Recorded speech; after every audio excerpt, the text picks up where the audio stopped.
Hello guys, कैसे हैं आप सब। आई होप आप सब अच्छे होंगे। राधे राधे। तो आज जैसा कि छुट्टी का दिन है, शनिवार को बच्चे को भी छुट्टी रहता है और मेरे हस्बैंड को भी छुट्टी रहता है। तो मेरी बेटी बोल रही थी कि मम्मी छुट्टी में इडली ही बनाना।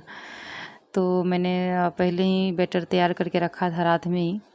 तो मैं सबसे पहले उठी, आज लेट से ही उठी थी, शनिवार का था दिन था, छुट्टी का था। तो मैंने सोचा चलो आज आराम से उठती हूँ, और आराम से उठो तो सारा काम लेट से होता है। तो मैं इडली से डायरेक्ट उठी, पहले इडली ही मैं बनाना शुरू कर दी।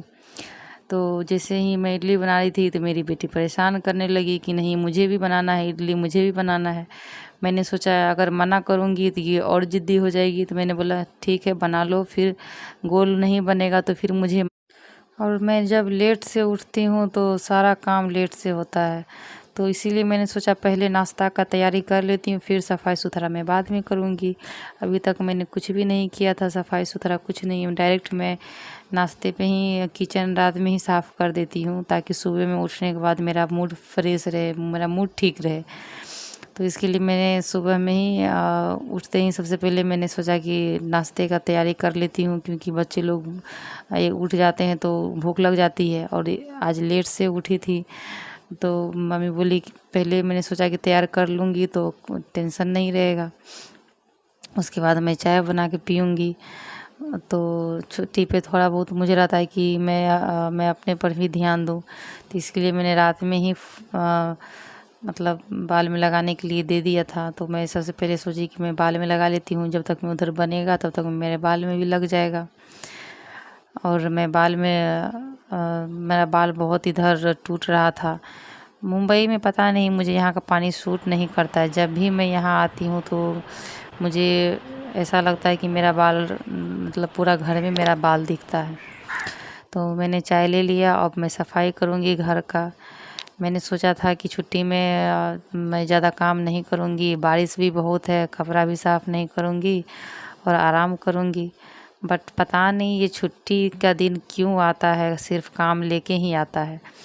जितना छुट्टी का इंतज़ार रहता है, मतलब इतना खुशी से कि हाँ छुट्टी आएगा तो ये काम करूँगी वो करूँगी, सोऊंगी आराम से। बट ऐसा कुछ नहीं होता है। छुट्टी के दिन इतना काम मतलब पूरा दिन काम में ही चला जाता है। घर में कपड़ा तो साफ़ करना ही पड़ता है, क्योंकि हस्बैंड भी ड्यूटी जाते हैं, 5-6 दिन का कपड़ा उनका रहता है, बच्चे भी जाते हैं तो बच्चे का रहता है।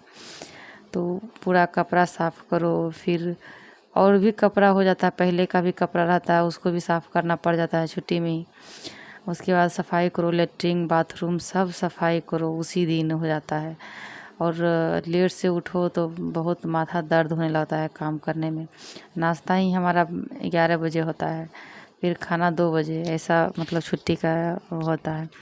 और एक्स्ट्रा काम भी हो जाता है, हस्बैंड लोग का भी बाहर का कुछ काम हो गया। अभी सिद्धि का एडमिशन का चल रहा था तो वो भी काम मतलब छुट्टी में ही होता है। डॉक्टर से दिखाना था मुझे तो मैं दिखा भी नहीं पाई, क्योंकि बारिश बहुत तेज़ हो रही थी। तो मैंने सोचा बच्चे को लेके मतलब नहीं जाऊंगी, इतनी भयंकर बारिश है। तो मैं नेक्स्ट सैटरडे को दिखाऊंगी, संडे को तो छुट्टी रहता है। तो मैंने सोचा मेरा स्नान तो हो गया, अब मैं कपड़े फैला रही हूँ। देखो कितना कपड़ा हो गया है घर में, पहले से ही कपड़ा मतलब 1-2 दिन पहले मैंने साफ़ किया था तो वो कपड़ा भी अच्छे से नहीं सूखा था, और फिर मुझे दूसरा बार भी कपड़ा साफ़ करना पड़ गया। क्योंकि कपड़ा अगर साफ़ करेंगे नहीं तो ये लोग पहन के जाएंगे क्या, ये हो जाता है। हम लोग तो घर में रहते हैं तो कुछ भी पहन लिया, लेकिन इन लोग का तो ऐसा नहीं है। तो छुट्टी में मुझे इतना छुट्टी का इंतज़ार रहता है। सोमवार आता है तो सोमवार से ही मैं मतलब गिनना शुरू कर देती हूँ कि कब सैटरडे आएगा। जब सैटरडे आता है तो लगता है कि अरे फालतू में ये दिन तो और भी ज़्यादा काम हो जाता है, टेंशन होता है। ना बच्चे के साथ रहते हैं ना हस्बैंड के साथ ठीक से बात करते हैं, बस काम में ही पूरा दिन चला जाता है। खैर कोई बात नहीं, ये तो चलता ही रहता है। और मुंबई जैसा शहर में तो बिल्कुल भी ना टाइम मिलता है, ना आराम करने के लिए मिलता है, ना बातचीत किसी से करने के लिए मिलता है। बस सुबह से उठो, रात तक 12 बजे रात तक दौड़ते रहो, काम करते रहो। पता भी नहीं चलता है कि कौन काम किया मैंने। इतना काम तो मैं रोज़ करती हूँ, तो फिर इतना टाइम कैसे लग जाता है यार। छुट्टी में पेट भूखा